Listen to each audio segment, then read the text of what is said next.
sesuatu pekerjaan atau sebuah usaha tatkala memang sudah diriset atau dipertimbangkan melalui kajian yang benar-benar matang, itu tidak mungkin sia-sia.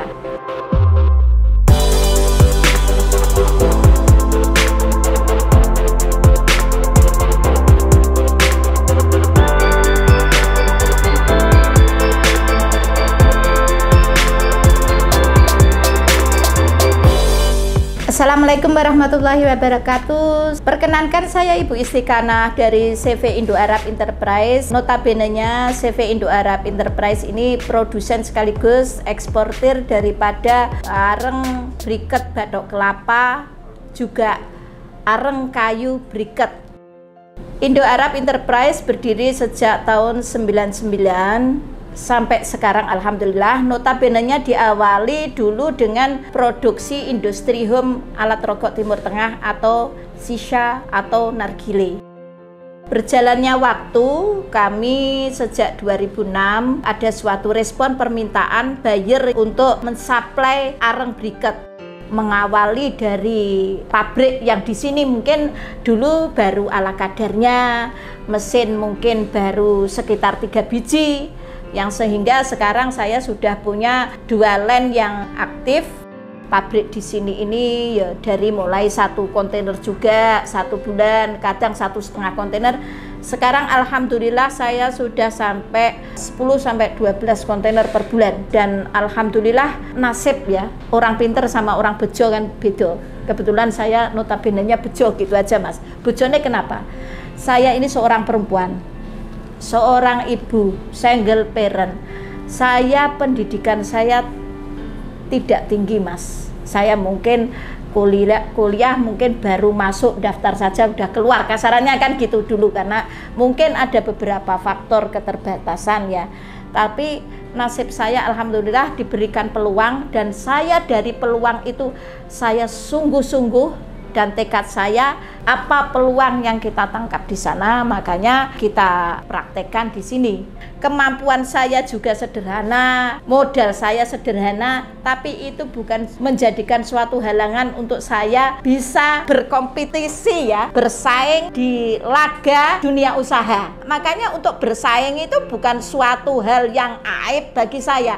Bahkan saya senang kalau saya punya tantangan dengan orang luar negeri. Orang luar negeri kan bercokol di negara kita, mengolah sumber daya yang ada di negara kita. Saya sekarang berbalik arah, rintis membuka distributor pemasaran di luar negeri sendiri, terutama di Azerbaijan saya sudah. Yang kedua, ini saya mau merintis di Saudi Arabia. Produk briket atau ekspor briket itu bagus, apalagi notabene-nya briket areng batok Indonesia nomor 1 di dunia. Itu pastinya. Yang mungkin mirip-mirip baru Filipina. Itu tergantung di kadar kalori sama colornya ya. Tapi yang jelas kalori kita itu sangat tinggi, terus burning nyalanya itu sangat panjang, dan areng kita itu uniknya abunya putih. Tetapi jangan terhanyut begitu saja, harus benar-benar dipahami bahwa kita itu memang produk kita dibutuhkan betul. Karena kenapa? Produksi briket ini tidak bisa dipasarkan dengan mudah di Indonesia.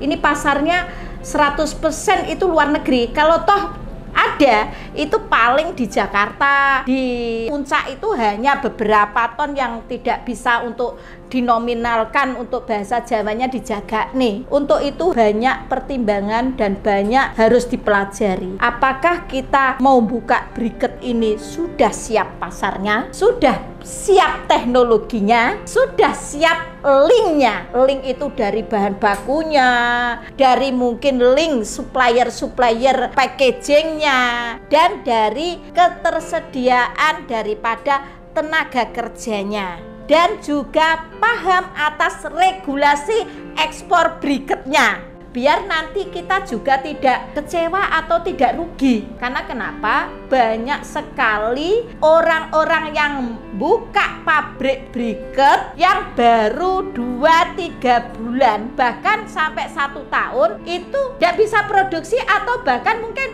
tidak tahu mau dijual kemana.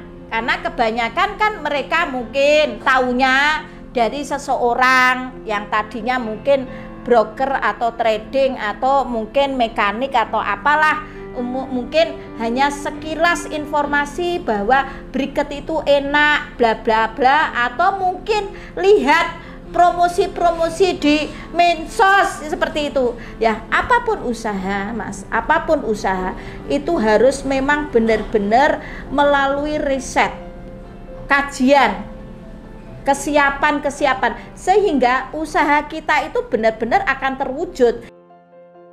Briket ini konsumsi publik notabene-nya adalah konsumsi untuk sisa orang Timur Tengah. Briket yang bagus itu bagaimana? Ini sesuai spek. Standarisasi spek yang bagus itu masing-masing negara beda Mas. Speknya orang Eropa itu berbeda dengan orang Timur Tengah. Mungkin bagus buat orang Eropa bilang premium, belum tentu bagus buat orang Timur Tengah. Kalau orang Timur Tengah itu kebanyakan ya dia mengutamakan glowingnya, baranya glowing harus nampak. Itu orang Timur Tengah itu harus, jadi warnanya kalau dinyalakan cantik, itu senang orang Timur Tengah.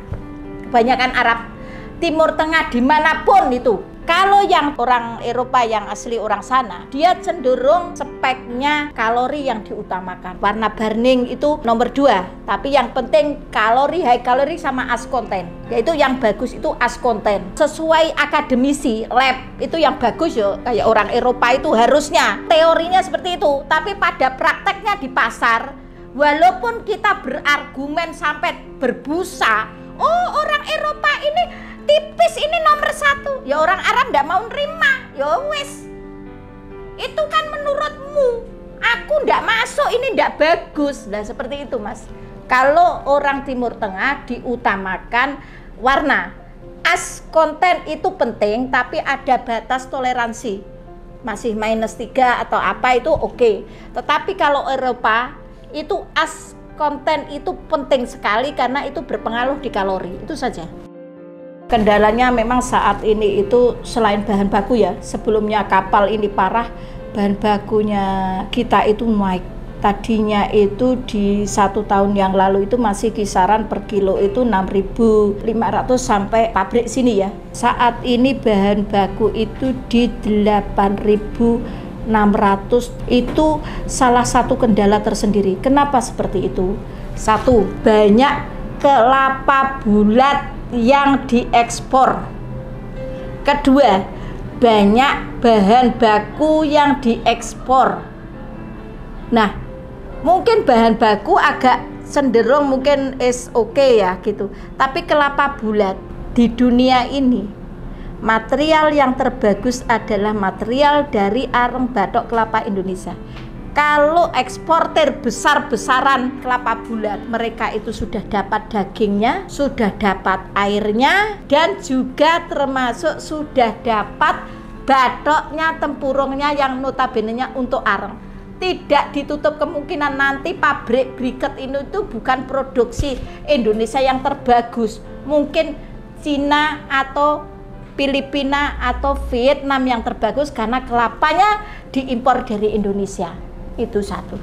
Harapan kita semua ya, khususnya saya ini termasuk ketua 2 di Hibaki, itu memang mengajukan, dan ini berharap besar sama pemerintah, ada campur tangan pemerintah untuk termasuk bukan larangan tapi pembatasan untuk ekspor buah kelapa, karena ini memperhitungkan dari nilai value devisanya.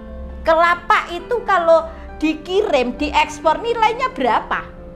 Tetapi briket areng batok Indonesia kalau sudah jadi briket dan kemasan itu minim itu 1.350 1.400 US dollar per ton, dibandingkan nanti kelapa berapa ratus dolar.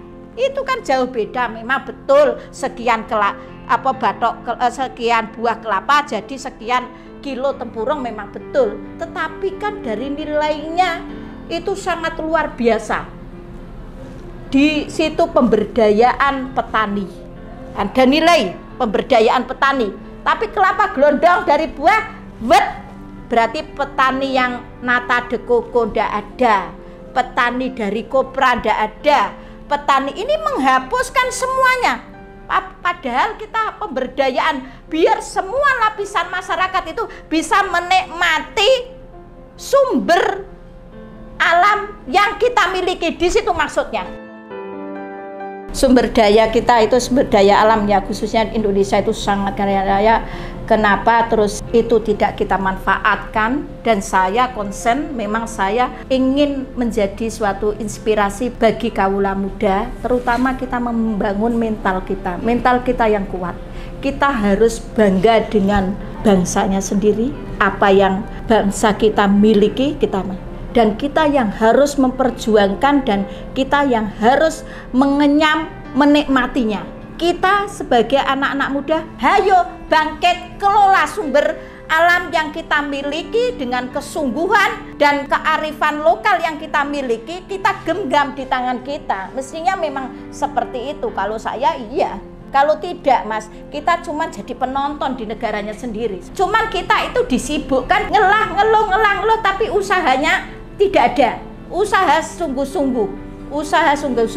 Mesti ini karena kita tidak ada modal. Kita itu memang benar, sebuah usaha tanpa modal juga kita bahasa Jawanya kangelan, repot kan. Tapi bukan satu-satunya, yang utama di depan modal. Usaha, niat sungguh-sungguh. Kalau kita tatkala usaha sungguh-sungguh dan niatnya, ketekunan, kegigihan, konsisten, modal akan mengikuti. Kita tunjukkan kemampuan kita, keahlian kita. Kalau sudah kita tunjukkan kemampuan kita, keahlian kita, makanya kita gampang untuk cari modal. Terima kasih sudah menonton video ini. Mudah-mudahan bisa bermanfaat, terutama satu, buat kaula muda, buat sesama pengusaha, dan buat emak-emak yang ada di Indonesia. Jangan lupa subscribe Cap Capung.